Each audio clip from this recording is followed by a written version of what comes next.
Welcome back to OpenLine. We were talking about homelessness in Nashville. We have the head of the Metro Homelessness Commission here, Will Conley, and Eric Cole, director of the Office of Economic Opportunity and Empowerment. A bunch of calls. Let's just go to the phones now. Alfred. Hello, Alfred. Hello there. Go right ahead. How are y'all today? We're doing well, doing well. Well, my question is, I'm a gentleman that has a problem with a mortgage company that has been kind of overcharging me, and I'm having to find out why a mortgage company that is actually a collecting agency can overcharge me for my mortgage, and if there's anything that can be done to mortgage companies that overcharge somebody on a fixed income that is drawing disability and certain things like that. Sure. I feel that I'm being forced out of my house, and if I do, I'll be living on the street, and I'll be one of the homeless. I'll be a statistic. All right, well, let's talk about that. So, Alfred, couple options. The Tennessee Attorney General's office is a place to call. The Consumer Affairs Department out of the Department of Commerce and Insurance, a program that we run in Metro, the Nashville Financial Empowerment Center is another, and then the fourth, it's a lot of referrals, but the fourth would be legal aid.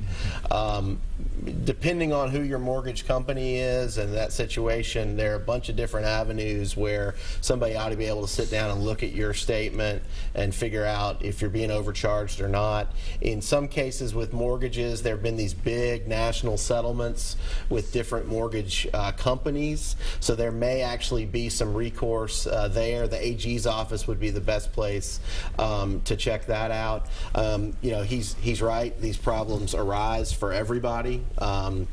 It's why I love the Financial Empowerment Center work. We have 5 professionally trained financial counselors, free to anybody in Davidson County. Somebody can walk in with a problem like this and a statement like this, and we can at least help them start untangling that. And it's a City and United Way run program.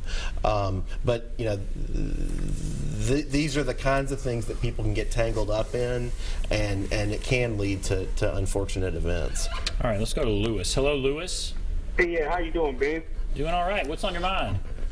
I just like to express something about the homeless and the kind of work I do. Okay.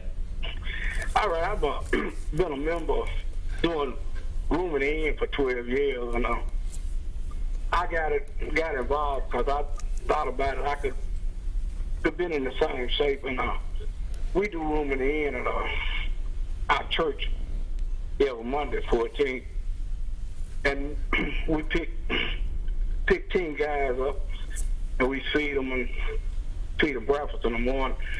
I've been doing it for 12 years, and I really enjoy it because I have looked a lot of times. I could have been unfortunate, so I love to do it, reach out and be there for the homeless, and I really enjoy it. In January, I'll be doing it for 13 years. And, that's great, Lewis. That's really great. That's fantastic. Well, thank you for highlighting that. Thank you for that work. Now, did you have a question? Yes, I'd like to know what else I could do to be help to do some more volunteers. If you can, I'd like somebody to call me because I always love to do different volunteer and be there for different people. Great. Thank you, Lewis. Room in the Inn, great program. Many churches in Nashville participate. He's asking, what else can volunteer-minded people do? Yeah, I mean, it's so important this time of year. Room in the Inn works with congregations to provide shelter beds every night from November to March 31st. And so when it gets really cold, they're looking for more faith communities to partner with to provide shelter. So folks can go to roomintheinn.org and learn about how to do that with their faith community if they're open to it. Room in the Inn especially needs congregations when it gets really cold, like 25 degrees and below. Unfortunately, we haven't seen that yet, but last year we did, and so that's would be really helpful. Room in the Inn also has volunteer opportunities just on site at their facility over there on 8th Avenue. Want to mention Open Table Nashville. They have a pretty vibrant volunteer program. They do a lot of street outreach, so they actually go out and find folks who are sleeping outside and try to encourage people to come indoors for shelter. And they also link people to housing, and they have a robust volunteer training program and try to connect volunteers to the good work that's going on. Very good. Okay. Yeah. Anything else? Yeah, I would just, it's a great example. I mean, your callers are kind of teeing up all of our great answers, which is fantastic. Room in the Inn's absolutely critical. So when they run from that November 1st to March 31st, we have a cold weather plan that the city and Will's team at the Homelessness Commission have coordinated. It goes down level 1, level 2, level 3, level 4, and each one of those levels is a different lower temperature range where different responses kick into gear.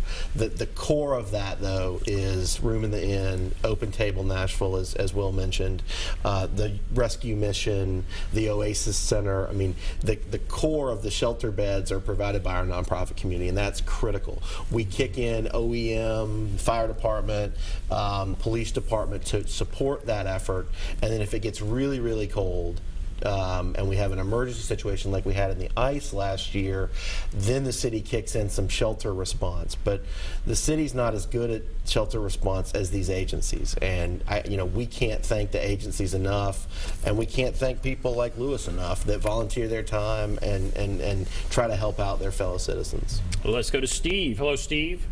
Yes. Hi, what's on your mind? I know homelessness is a complex issue, and I appreciate all the work that both your guests do. But it was reported in late October that the Nashville Rescue Mission really had an all-time record of guests. This includes men, women, and children. And I guess I would like to know what the city's response is to the increasing number of homelessness, because it seems to be an emergency situation out there. You see it getting bigger and worse, frankly. What about that? Yeah, so first of all, during the winter, we're monitoring shelter capacity. So we're trying to keep an eye on, the levels there to make sure that we can provide shelter to everyone that needs it, and that, is willing to come in. We are doing whatever we can to connect people to the housing resources that we have. We have outreach workers and housing navigators going outdoors to find folks and to link them to eligible services and housing. We're also just trying to be more strategic with the resources that we have, and really taking a hard look, because we know that our budgets aren't probably going to get a whole lot bigger, and so we need to be smarter about how we spend money and make sure that when we spend our money and our time with someone who's on the streets, that the end goal of housing is realized, that we don't spend a ton of time and resources and then the person's still out on the streets. So making sure that what we do is always housing focused, and that the job of my staff, if we're not working on housing related issues, then we need to change what we're doing. So do you think, in your opinion and both of your opinion, are we winning or losing the homeless battle? Is it getting better, worse? It's a tough question. I mean, cities across the country, and there's been an increased effort really in the last few years around this issue. And there's some cities that have declared the end of chronic homelessness, the end of veterans homelessness. We look really closely at those metrics and our metrics. We want to make sure we're looking at the data very well, not claiming victory before there's victory to claim. I think we have a really strong network of providers. I think we've built a more responsive governmental system, but Will's right. We've got to focus our efforts in not just managing the problem, we've got to provide strong shelter opportunities, but at the end of the day, we've got to have permanent housing solutions for these individuals. I think we're winning in that regard, because I think we're shifting the ship towards more permanent housing solutions. Do the numbers go up and down? Yes. And so I don't think we have a numeric victory yet, but I think the shift in direction and focus is positive. Yeah, one number that's gone up, like in a good way, is the number of people getting into housing every month. So 2 years ago, we were counting about 20 people per month, like leaving the streets and going into permanent housing. And last month, over 100 people got into housing. And so that, is definitely something to celebrate. It doesn't, mean that we can claim victory like Eric said or anything like that. But we are, monitoring our performance more and doing a better job at that and holding each other accountable. So. Let's go to Lucy. Hello, Lucy. I didn't want to call, but I had to call. Good evening, gentlemen. Good evening. Well, I'm glad you called. Go right ahead. I hate to be such the negative person in this conversation, but I think we're losing the battle with the whole homeless situation. I want to say something about the way that they figure this. What did you say, the median income, or there's workforce housing? I'm not even going to ever use the term affordable housing anymore. It's low income, and there's nothing to be ashamed of that. A lot of people that make minimum wage might go 3 years and only get a nickel raise an hour in those 3 years, and they're stuck. They're stuck in that cycle where they can't let go of a job. They take on another minimum wage job. But what I want to talk about is seniors.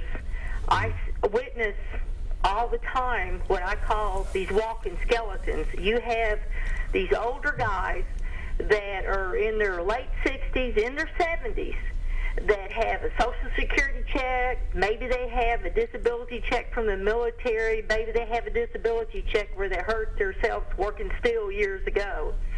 And I see them walking around. They'll go check into a motel, but by the third week, almost the 3.5 weeks into the month, they spend every bit of their check on rent on the hotel, and they're skeletons. They're not eating. They won't take any help. They will refuse to say that they're homeless. And in the last 3 or 4 days of the month, it's really desperate. And when it's 6 degrees outside and you can't get these guys to go to the room at the inn, and I call room at the inn, they don't go out to the edges of the county. They don't. They send the police, and some of these guys are scared of the police.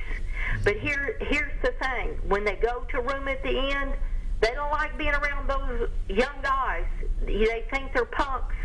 They can't control them. They don't need any more injury to their bodies, and they would rather freeze to death in 6 degrees than go down Lucy, to the room at the inn. what do you think the answer is? Do you have a... I think that if in prison you separate the older prisoners from the younger prisoners, that's something that some of these shelters might want to start considering, and maybe you can get some of these older people to come off the street. But this way they figure the housing, the affordable housing and everything, I think they're adjusting it up too fast. Because like I said, some people's wages don't go up that fast. Some people don't get a cost of living wage. So you're saying affordable housing, what they call affordable housing, is too expensive? Yes. I think they should call it low income. They should call it workforce housing. And all right, let's talk about all that, Lucy. Thank you for your call. What about that? Well, I might let Will answer the second part because I think is with the shelters, which is a good point. And I think Lucy's right. We get these definitions. We need to just kind of set something and all agree on it. But she's right. I mean, 60% and below that AMI, and then 30% below. I mean, what is AMI? What is that? Area median income. I'm sorry, the metric we used before. You're really talking about does the person need a subsidy, especially to be able to afford a house. Our best program there is the Section 8 housing voucher program, but we know there's a significant waiting waiting list for that program in Nashville and every city in the country. And Congress, that is their thing to fund those housing vouchers, and it's a critical program. The piece of it, though, is once you have a Section 8 voucher, you've got to have an apartment to be able to rent. So I think she's right. We got to just hit some definitions around low income, affordable housing, and workforce housing for how we use it in Nashville, and go from there. We don't really have enough time right now to focus on definitions, though. I mean, the callers we've heard today, there's some urgency, and so that's what we're trying to address. Her other point, there are people, she's saying, that spend their checks in a motel 3 weeks, that last week. Then they are not comfortable going to a shelter. What about those issues? Yeah, what she mentions is just, it's so real, and that's like what we worry about. People who are really vulnerable out there in the cold, especially people who are older and may have chronic health conditions or weaker immune systems, or who are just more fragile in general. So, she mentioned outreach, and we try to go to every corner of the community, but it's just with the resources, we have a limited number of resources and people that can go and do that. So, but when it hits 25 degrees or 19, it does trigger a different, more intensive outreach response where we have first responders, maybe the police do often engage folks and try to do it in a very respectful way. But I think it's really an outreach worker who's more of like a social worker that can engage someone like that and really talk to them about what some of the options are, and maybe they're not as scary as they seem to be. Yeah, I mean, that's complicated, but I appreciate it. All right, we're going to take a break. If you want to hold on the line, we have several calls, so hold on the line. We'll get to your call after this break. Be back right after this.